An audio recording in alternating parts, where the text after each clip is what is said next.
بسم الله الرحمن الرحيم الحمد لله وكفى والسلام على عباده الذين اصطفى يا أيها الناس اعبدوا ربكم الذي خلقكم والذين من قبلكم لعلكم تتقون اے لوگو اپنے اس پروردگار کی عبادت کرو جس نے تمہیں پیدا کیا. اعبدوا عبادت کرو ربکم اپنے پروردگار کی جس نے الذی خلقکم جس نے تمہیں پیدا کیا والذین من قبلکم لعلکم تتقون اور ان لوگوں کو پیدا کیا جو تم سے پہلے گزر چکے ہیں تاکہ تم متقی بن جاؤ. اللہ تبارک و تعالیٰ جب یا ایھا الناس سے پکارتے ہیں خطاب کرتے ہیں تو اس وقت مراد اہل مکہ ہوتے ہیں، اور جب یا ایھا الذین آمنوا کہتے ہیں اس وقت مراد ایمان والے یعنی اہل مدینہ ہوتے ہیں. تو یہاں پر یہ اہل مکہ سے خطاب کیا جا رہا ہے. ویسے تو یہ خطاب پوری کائنات کے لیے پوری امت کے لیے ہے، لیکن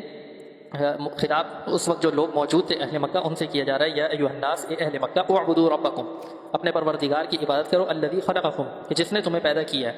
اللہ تبارک و تعالیٰ نے تمہیں پیدا کیا ہے، اس چیز کی وجہ سے تم اسی کی ہی عبادت کرو، اسی کو ہی اکیلا خدا مانو. والذین من قبلکم لعلکم تتقون اور ان لوگوں کو پیدا کیا ہے کہ جو تم سے پہلے گزرے شاید کہ تم متقین بن جاؤ، پرہیزگار بن جاؤ، تقوی اختیار کر لو. آگے اللہ تبارک و تعالیٰ ارشاد فرما رہے الذی جعل لکم الارض فراشا. اللہ تبارک و تعالیٰ وہ ذات ہے جعل لکم الارض فراشا کہ جس نے تمہارے لیے زمین کو بچھونا بنایا، والسماء بناء اور آسمان کو چھت بنایا، وانزل من السماء ماء اور آسمان سے پانی نازل کیا یعنی بارش کی صورت میں پانی نازل کیا. فاخرج به من الثمرات رزقا لكم پھر اس آسمان میں سے اللہ تبارک و تعالیٰ نے جو بارش برسی تو اس کے بعد اس کے ذریعے بارش کے ذریعے سے اللہ تبارک و تعالیٰ نے رزق کے طور پر مختلف پھل نکالے جو تمہارے لیے رزق تھے. رزقا لكم فلا تجعلوا لله اندادا تو لہذا اللہ کے ساتھ شریک نہ ٹھہراؤ.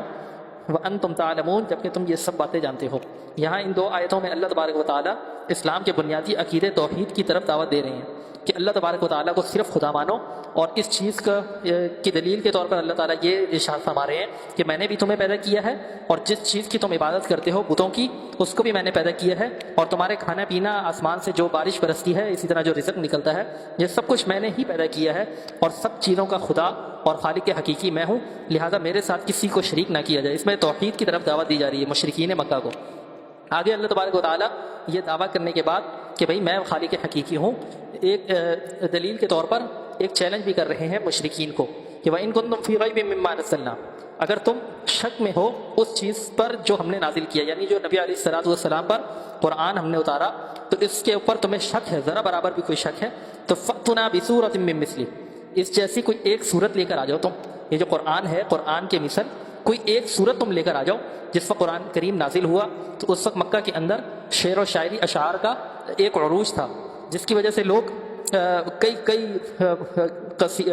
اشعار کے قصیدے بیٹھے بیٹھے کہہ دیا کرتے تھے. تو اللہ تبارک و تعالیٰ نے انہی کے مزاج کے مطابق ان کو چیلنج دیا کہ اگر تم اس کے اندر شک میں ہو کہ یہ نبی علیہ السلام اپنی طرف سے کہتے ہیں اور اپنی طرف سے یہ گھڑ کر لے آتے ہیں نعوذ باللہ، تو تمہیں اس چیز کی دعوت دی جا رہی ہے، تمہیں اس چیز کا چیلنج دیا جا رہا ہے کہ تم فأتوا بسورۃ من مثلہ اس قرآن کے مثل ایک صورت لے کر آ جاؤ. وادعوا شہداءکم اور صرف تم ہی نہیں اپنے بتوں کو بھی اپنے ساتھ شریک کر لو، جو اپنے تمہارے جو بت ہیں ان کو بھی اپنے ساتھ شریک کر لو. من دون اللہ جو اللہ کے علاوہ تم نے بت بنا رکھے ہیں تو ان کو بھی اپنا مددگار بنا لو. ان کنتم صادقین اگر تم سچے ہو اپنے دعوے کے اندر، اگر تم سچے ہو تو یہ جتنے اب تمہارے بت ہیں جتنے تمہارے مددگار ہیں ان سب کو شریک کر قرآن کی مثل ایک صورت بنا کر لے آؤ. تو جب اللہ تبارک و تعالیٰ نے سورت قرآن نازل کرنا شروع کیا تو خانہ کعبہ کے اوپر 7 قصیدے لٹک رہے تھے، مختلف شاعروں کے 7 قصیدے لٹک رہے تھے. تو اللہ تبارک و تعالیٰ نے جب سورت الکوثر نازل کی نبی علیہ السلام نے وہ سورت ایک کاغذ پر لکھوائی اور لکھوا کر خانہ کعبہ کے پردے پر وہ لٹکا دی گئی. تو جس کا نتیجہ یہ نکلا کہ اگلے دن صبح کے وقت وہ جو 7 قصیدے لٹک رہے تھے وہ جن شاعروں کے تھے وہ اپنے اپنے قصیدے اتار کر واپس لے گئے اور انہوں نے ہار تسلیم کی کہ یہ سورت الکوثر جو ہے یہ ہمارے قصیدے جتنے بھی ہیں جتنے بڑے بڑے قصیدے ہیں ان کے اندر وہ فصاحت اور بلاغت نہیں ہے کہ جو اس سورت کے اندر ہے. وہ 3 آیتوں کی سورت کے سامنے وہ بڑے بڑے قصیدے بے بس ہو گئے اور انہوں نے مجبور ہو کر اپنی ہار تسلیم کی. فَإِن لَمْ تَفْعَلُوا وَلَن تَفْعَلُوا تو اگر تم یہ کام نہ کر سکو اور یقیناً تم کبھی نہیں کر سکو گے، ولن تفعلوا اور یقیناً تم کبھی نہیں کر پاؤ گے، فاتقوا النار التي وقودها الناس والحجارہ تو ڈرو اس آگ سے جس کا ایندھن انسان اور پتھر ہوں گے. یہاں پر اللہ تبارک و تعالیٰ یہ کہہ رہے ہیں چیلنج کرنے کے بعد کہ اگر تم یہ کام نہ کر سکے، اور ساتھ ہی یہ دعویٰ بھی فرما دیا. چیلنج صرف ایسے ہی نہیں کہ صرف چیلنج دیا، چیلنج دینے کے بعد یہ دعویٰ بھی فرما دیا کہ ولن تفعلوا، تم ہرگز یہ نہیں کر سکو گے، قیامت آ جائے گی لیکن یہ کام تم سے نہیں ہو پائے گا، کیونکہ اللہ تبارک و تعالیٰ کو معلوم تھا کہ یہ میری مخلوق ہیں، یہ ان کے اندر کتنی صلاحیتیں ہیں، کیا ہے یہ میرے کلام کا مقابلہ نہیں کر سکتے۔ اللہ تبارک و تعالیٰ نے اس چیلنج کے بعد دعویٰ بھی فرما دیا ولن تفعلوا، تم ہرگز یہ کام نہیں کر پاؤ گے، تو فاتقوا النار، تو لہٰذا ڈرو اس آگ سے جس کا ایندھن انسان اور پتھر ہوں گے، اعدت للکافرین، اور وہ کافروں کے لیے تیار کی گئی ہے۔ یہ آگ کی سختی پر جو ہے یہ دلیل ہے کہ اگر آگ لکڑیوں سے جلائی جائے، کسی کاغذ وغیرہ سے جلائی جائے تو وہ ہلکی ہوتی ہے، اور اگر مضبوط لکڑی سے جلائی جائے تو اس میں اتنی سختی زیادہ آ جاتی ہے، شدت زیادہ آ جاتی ہے، اس کا ٹمپریچر اور حرارت زیادہ ہو جاتی ہے۔